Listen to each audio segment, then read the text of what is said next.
It's Ladies' Day at Ascot this Saturday, featuring the Ausdrill $500,000 Group 2 Karrakatta Plate and the Sky Vodka Group 3 WA Oaks.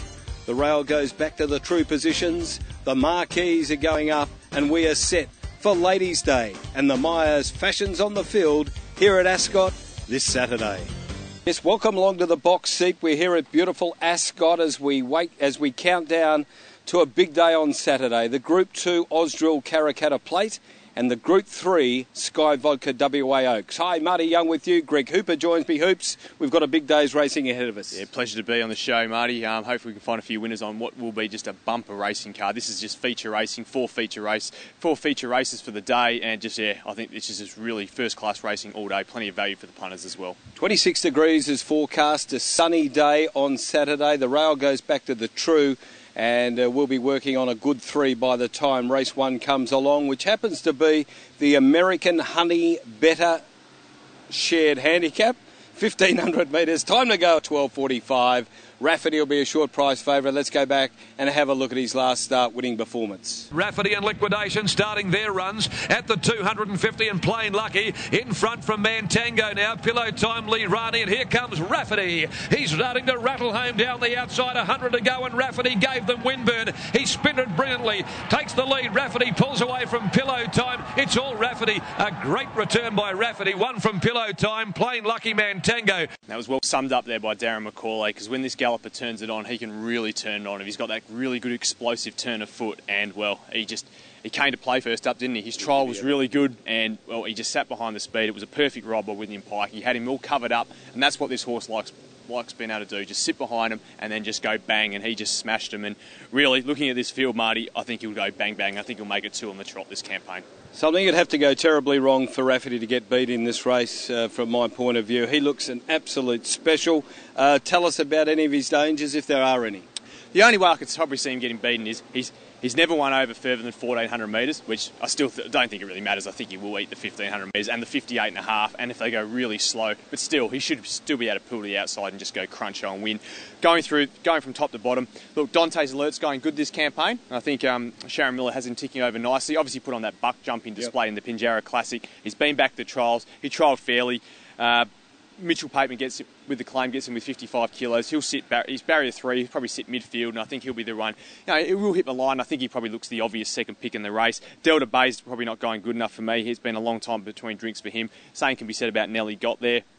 Burr Mays is racing okay. I think she's looking for a mare's race, to be honest. California Cougar looks hopelessly outclassed. Mickey Drippin, well, he's basically in the non-winners category at the moment. Thought Al Larrikin's run was good last start, but if you line up Al Larrikin and Rafferty, they're both sitting out the back. I know the horse I'd want to be on. And Tennessee, it was disappointing last start, but they rode him forward and he didn't get any cover. I think he's a better horse with a little bit of cover and a bit of a sit. But really in the first, I think he's $1.60 with player at the moment, Rafferty. I can see him being the shortest price favourite on the day, and I can see everyone legging their multis through him, and I think he should get punters off to a winning start. So a multi-anchor there in the first. Race number 2, the Connector Drilling Handicap, 1,400 metres. This is time to go at 1:25, and we're going back and having a look at the very impressive performance. First up by Be So Risky. Be So Risky about to be called upon on straightening up, and Hey Blondie behind her also being popped. The big question, Dante's Princess under the whip next as Be So Risky reaches the lead. They went to the 200. Be So Risky kicked 2.5 in front of Hey Blondie.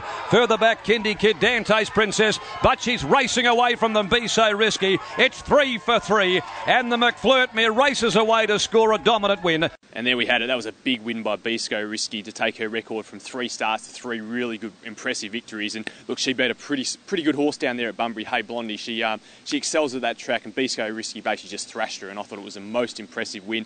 And she comes to town. William Pike gets them out. It's a really good pickup ride for William Pike. And the only question for me is where she gets from barrier 10. But look, you're going to see some very promising mares on this program. Also, a couple of races later, we see Rose and Reset Gold go around as well. But Be So Risky is a pretty smart horse in my book. I'd like to ask you about what you thought of Mavro Matta's trial, and can she win this race from barrier 1? She certainly can. I think she's the clear second pick in the race for me. I've got Be So Risky probably on top, but Mavro Matta did win first up last campaign off a couple of pretty similar trials. She was asked for nothing in the trial, and from barrier 1 with the inside pad, I can see her going straight to the front. I think she can give them all something to catch. So I'm I think Mavramata will run top 3. If she's around each way, if you like backing each way, I think she's probably an each way pinch in the race. Going from the top, once a week is a stay resuming. Probably can't have her. Endless Time, I just think this is a senior rider horse for me. You go through her last 4 wins, it's been Pike, Harvey, Pike. Look, that's no disrespect to Joseph Azzopardi. I'm sure he'll ride her well, but I think she'll need to get back and really, she's going to get back in running, and I think she'll need a little bit of luck. Pearlesque is basically a non-winner at the moment, but she's always running on. She's always got an each-way chance. Australia's racing well. Yep. Paul Harvey sticks, and she comes to a Saturday class race. Definitely think she's in the mix, and she will get the right run from barrier 6, and she has been drawing really bad barriers of late, so I think she'll get an opportunity to win in town on a Saturday. Celtic Rock's going okay. Again, probably an each-way chance. Pippaline, a staying mare for me, and Dr. Ava probably no. Platinum Rock is a good horse. Yep. I like the horse coming through the grades.